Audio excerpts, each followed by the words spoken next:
Welcome to Halitics. I'm Hal. It is the 29th day of March, 2023, and I'm so glad you're with me. We got the date right on the YouTube channel, and we're going to talk about some stories as we do every weekday morning, pretty much every weekday morning, Monday through Friday. Yesterday said Thursday. I don't want to say Thursday. Got some things wrong yesterday. We will correct whenever someone points out to me that I got something wrong, or if I catch it on my own, which I did yesterday. That was my own catch. Was I said that the Donziger case, we talked about the lawyer Stephen Donziger, who spent 3 years under first house arrest and then convicted of contempt of court because he went after Chevron Texaco successfully. I mentioned that the lawsuit that resulted in a $9.5 billion verdict against the behemoth Chevron Texaco was arose out of actions that the corporation took in the Eastern Amazon. In fact, it was Western Amazonia, Eastern Ecuador, Western Amazonia. So I will correct when I find my mistakes. I'll correct them. You'll see that in the descriptions. If you catch them, I'll also make those corrections. We try to get everything right. Obviously, we're not going to be successful in every instance.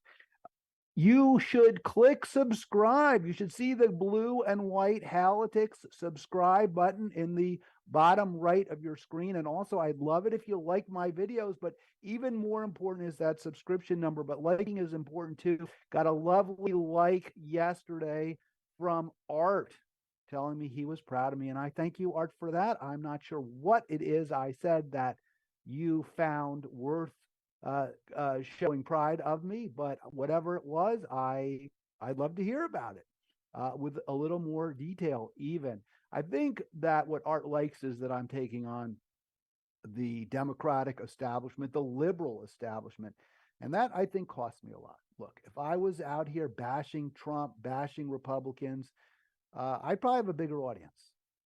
But I just can't do it. We'll talk about that a little bit later. I just can't do it. It's just not in me. I have to go after the people that I'm talking to and myself.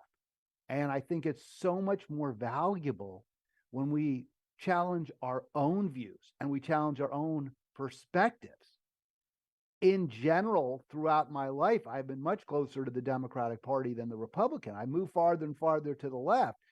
But I can't sit here and point fingers at Republicans when I see all the things that the Democrats are doing. That thing are just awful, just awful. I don't see how. I think it's hypocritical. I also don't think it's effective. It's not impactful. Pointing fingers, shaming, trying to embarrass people because they vote for somebody you don't like, when the people you vote for are almost as bad, or in some cases worse, and certainly as bad on some policies. I don't get it. How does that move us forward? In fact, it doesn't. It locks us into a terrible partisan lockstep where we're only making things worse and worse for most people and for ourselves as well. That's how I see it. I could be wrong. Let me know. You see the number. You can call me when I'm live streaming, which is right now. All right, so let's talk about it. Now, there was a couple of terrible tragedies in the news, and I really, are these tragic? I mean, they're human caused, right? I don't know if we want to call the 38 workers, the 38 people, the 38 human beings who burned to death in a detention center just south of Texas, just south of El Paso in Juarez. I don't know. Do we want to say they're a tragedy, or it's something worse? It's certainly, to my way of thinking, manslaughter, if not murder, if not felony murder, when you look at the conditions that those 38 people were put into by other people, by other human beings. And there's also the murder down in Nashville, and I say down in because I'm up a little bit higher up there, further north in DC. 3 people murdered, 3 no, six. I said three kids and then three teachers murdered in Nashville, Tennessee at a Presbyterian school. So two terrible, terrible things that happened, human caused.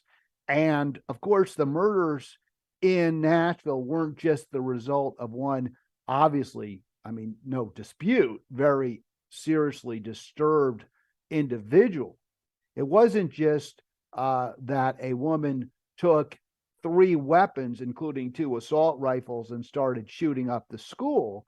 We're talking about a situation where you have a state where it's very, very easy for anybody to get assault weapons. And there's very little ability for anybody to stop them, to protect the safety of others. So this is obviously another human caused tragedy that we need to address. I'm focusing today on what happened in Juarez just a couple of days ago, and it's obvious, it's just so heartbreaking to me. And the story here, well covered, in my opinion, by the Los Angeles Times.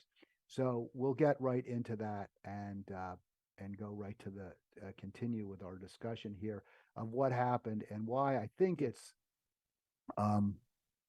instructive, even with respect to the issue of Democratic complicity, Democratic culpability, even, and maybe that's a little strong.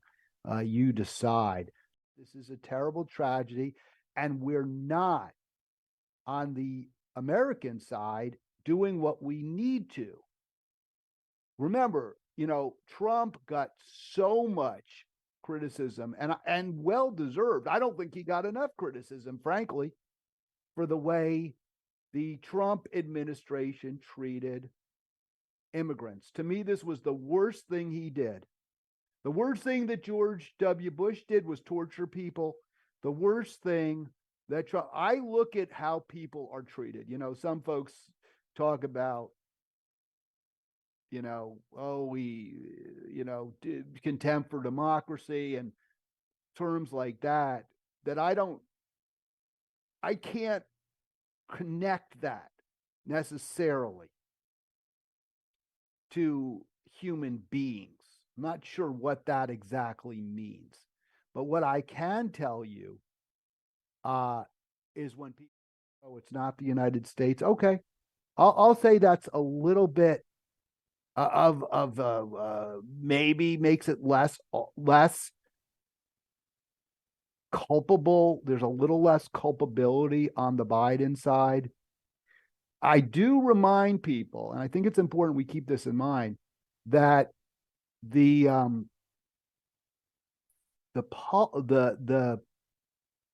administration official who's supposedly charged with addressing the problems at the border is Vice President Kamala Harris. And I haven't heard anything from her. I haven't heard word one. Maybe she said things. It's not fair for me to just go after her if I don't know. But why aren't we doing something different? Why haven't there been proposals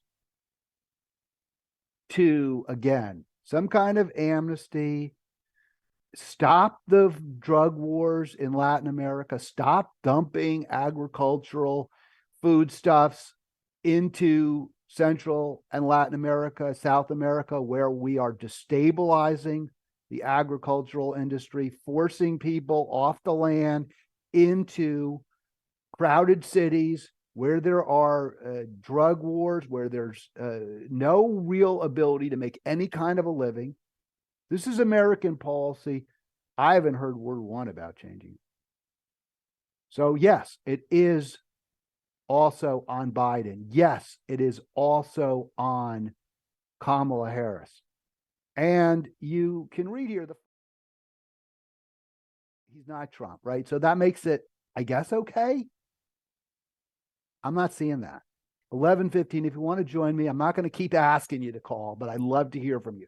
240-363-7190, 240-363-7190. When I'm live, it's after 11, Monday through Friday, Eastern time in the morning. Yeah. I mean, we're not getting the government we deserved from either party. Now, I will tell you, I there are times, and I think this probably hurts me as a host, but there are times when I'm like, I'm not getting anywhere here. No one's, you're not listening. And I don't know what to do. I don't know what to say. I don't know how to make things different. But I mentioned that if I was somebody who would just go around and bash Republicans and attack Republicans and insult Republican voters, I'd probably go after Trump, probably have more viewers. Maybe that isn't true, but I think it is. And I want to give you this example because this is something that I have to say, this fact really, really bummed me out. Now, I think a lot of you probably know, maybe you don't know.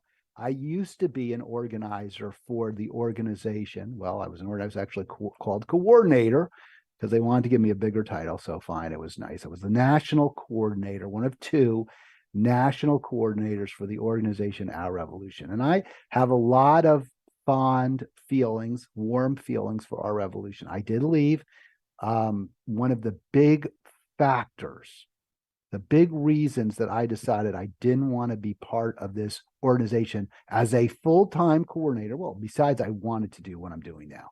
I love these programs. But one of the big factors was my sense that the group, although we talked a lot about, and I don't want this to be, people feel like I'm hurting or I'm insulting Our Revolution, because I don't mean that to come across like that. I have a lot of, as I mentioned, real good, strong feelings for Our Revolution.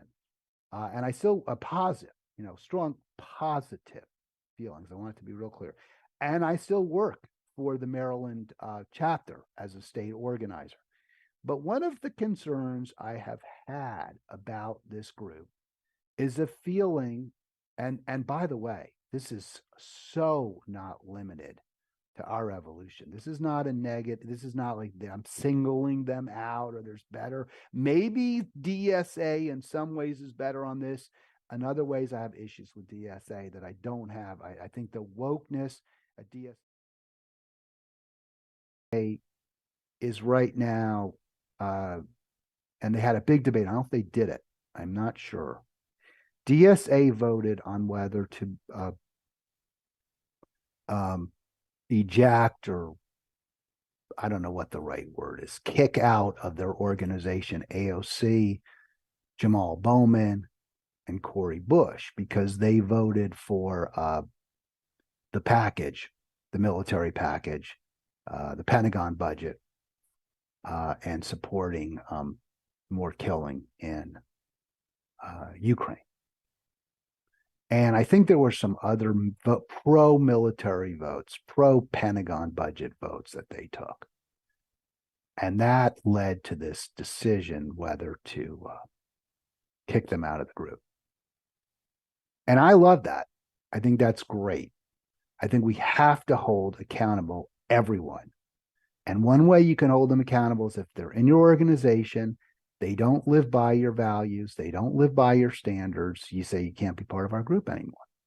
I don't see any issue with that. In fact, that's what we should be doing on the left. My concern, and again, I've got a lot of issues with the wokeness over it. And, when I say wokeness, and people say, well, but woke is good.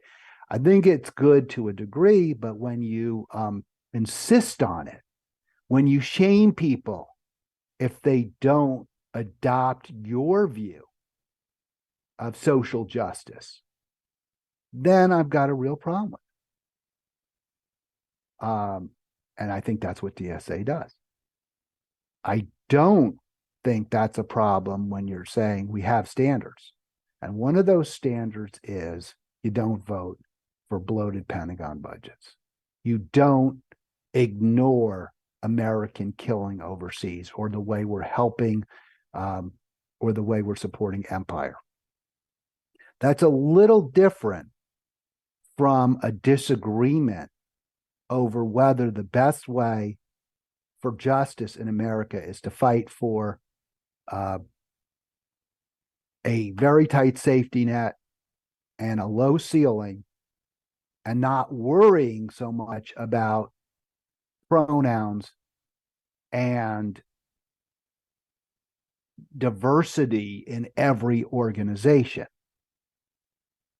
I think that we can have a debate over what's the best way to move forward and the best way to achieve true justice in America.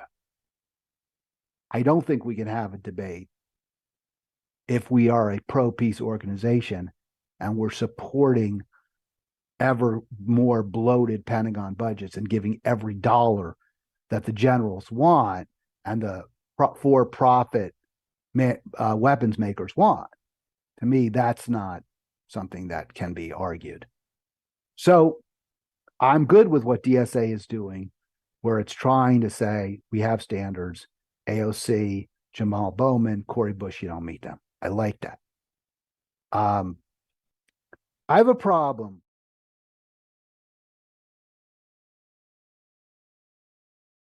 All right, we're back. I'm not sure what happened, folks. I do apologize for that. I'm going to go cut as I've done before. I'll re-edit.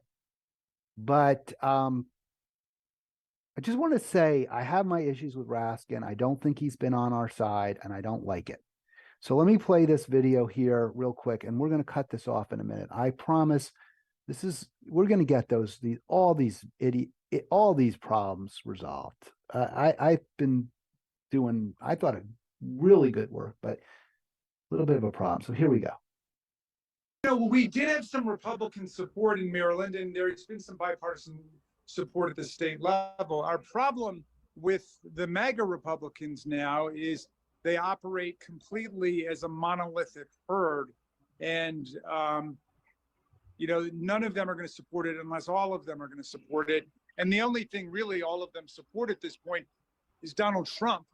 So, Lincoln's party now operates as a cult of authoritarian personality. There were a handful of Republicans who were interested in this in the last Congress, and I will try to work with them. But, I don't hold out a lot of hope that the Republican majority will actually put it on the agenda and allow us to vote on it now. But that just underscores the importance of us taking the House back, having a majority in the House, having a majority in the Senate, and then, continuing the legislative juggernaut that we really got started in the last. All right, so there, I cut it off there. I guess you were hearing me before. I'm not sure what was going on where I thought you weren't, but I'll try to clean everything up after the show.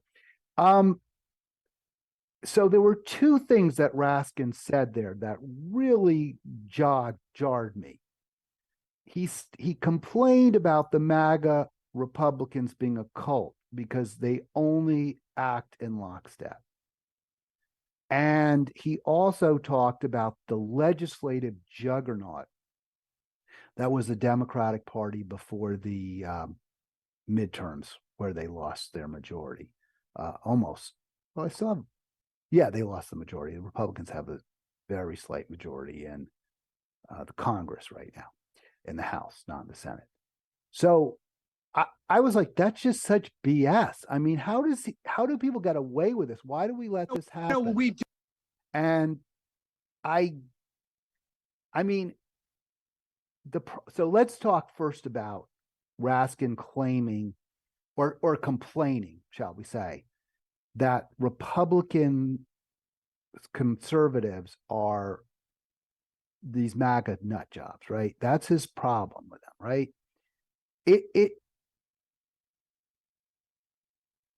Because they act in lockstep. House Democrats elected, this is in January, or no, it was in December of last year. House Democrats elected Hakeem Jeffries as their next party leader in a unanimous vote. How can you be more of a cult than if you unanimously vote for somebody? I'd like to know. Is it because you all agree? You all think that Hakeem Jeffries is so great? Is that it? I mean, Raskin says the MAGA Republicans all act in lockstep. They're a cult. At least in the Republican Party, there was dispute. There was a conflict. There were some checks and balances. The hard right or whatever the Trump Republicans were, no, we don't want Kevin McCarthy. There was no dispute whatsoever among Democrats. That to me is the cult of the Democratic Party. And remember what AOC said? She said after she was elected, in fact, she said before the Biden, during the Biden primary in 2020, in another world, Joe Biden and I wouldn't even be in the same party. Well, in another world, would you, AOC, and you, progressive Jamie Raskin, be in the same party with Hakeem Jeffries? I don't think so. I don't think so. If you're a progressive, if you're for working people, how are you in the same party with a guy whose top two contributors are securities and investments and APAC? Please explain that to me. How you're not a cult? How can you possibly point fingers at Republicans when you all vote in lockstep for Hakeem Jeffries? Please explain. I'd love to know. And the other, because it's just, why should people believe you? Why should people support you? You impeach somebody who's not in office. You harden support for him. And then you attack the people on the other side of the aisle who are in fact less cult-like than you are. I don't, doesn't this make, don't other people have these same concerns? Please let me know. All right, let's get to the other point that Raskin made that just, I could not, I listened to this and I'm like, really? This is supposed to, you're a juggernaut. That was what he said. Somehow they're a juggernaut, the Democrats. They were a legislative juggernaut. So this legislative juggernaut saw the Build Back Better Act, which everyone, oh, it's so great. We're finally going to get some real stimulus into the economy. And you can see I always put my sources there. So if you don't like, you say, oh, it's Wikipedia. Well, I mean, look, it was tough to get. This was hard to find in one place the best source. Wikipedia has the numbers laid out real easily. These are accurate. If anything, these numbers are somewhat favorable to Raskin in the House. This legislative juggernaut oversaw a reduction in what was perhaps a barely sufficiently funded package at $3.5 trillion down to $2.2 trillion. And that is pretty higher probably than it really was. It's probably in a little under 2 trillion. How is that a legislative juggernaut? The progressives all caved at one point. They were saying, no, don't agree to the House bill. Don't agree to the reduced amount. Keep it at the higher level. Force a reconciliation vote. And nope. They, including Raskin, said, no, we'll go ahead with the Manchin plan. Which Manchin ultimately backed out of and demanded even greater cuts. That's your Democratic legislative juggernaut. And this, and what frustrated me so much. So Raskin just flat out, I don't know how else to call it, a lie. He goes after the Republicans for being in a cult, when in fact there was real dispute over whether Kevin McCarthy should be Speaker. The Democrats, on the other hand, were in lockstep for the Congress member from Wall Street and APAC. Unbelievable to me that this is, that we're even having this discussion over, that we're all supposed to support Democrats no matter what. I just, please explain. And if you go back And I want to just, one last thing we're going to just briefly touch on. What happens? Why? The guy that is the rank partisan Democrat, right there, 31,000 views. I mean, where am I? Again, I don't feel like I'm making any progress. None. All right, we'll come on the end, but I want to give you one positive, because I try to do the good feelings or whatever. Feel good, right? Feel good. So let's do a feel good here. And I don't know how feel good this is, but I did see this story. This is in your Monterey Herald, to which I still subscribe. And I wanted to just talk about this briefly. In Pacific Grove, America's last hometown, theater owners are determined to bring back the Lighthouse Cinema. Now, I remember the Lighthouse Cinema. I did see a movie there. One movie, maybe two. I saw the Clint Eastwood movie. Of course, had to see Clint Eastwood when I'm in Monterey because he's a Carmel resident. It was Gran Torino. Excellent movie. Really, really enjoyed it. It was a great movie. Learned a lot.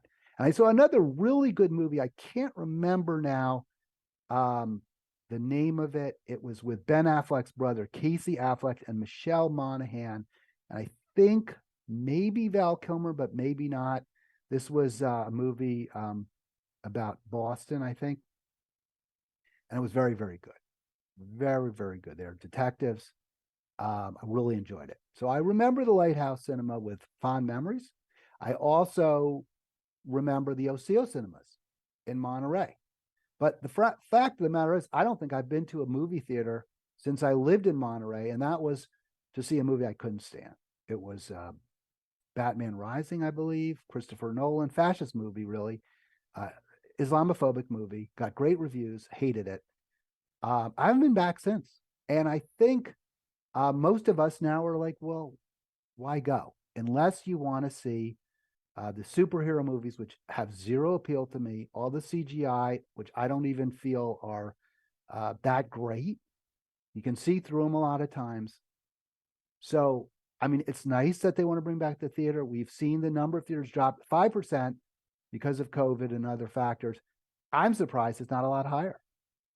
I wouldn't put my money in a cinema. I hope this works out. Listen, I'm the last person anyone should talk about investing, given my record with the radio station. And this is the same kind of thing. It's a labor of love. The owners, the Ania family, have been in movies for 100 years. The great granddad, I believe, started first theaters in Contra Costa County. And it's in their blood, and they want it to work. But I just can't see people going back to the movie theaters. But it's still a feel-good story because maybe it'll happen. That'd be awesome. I'll be back tomorrow. We're going to have BA on. We're going to talk about the climate justice movement. Got a great video up for you. Thanks for watching. Thanks for tuning in. Don't forget, click like and also subscribe.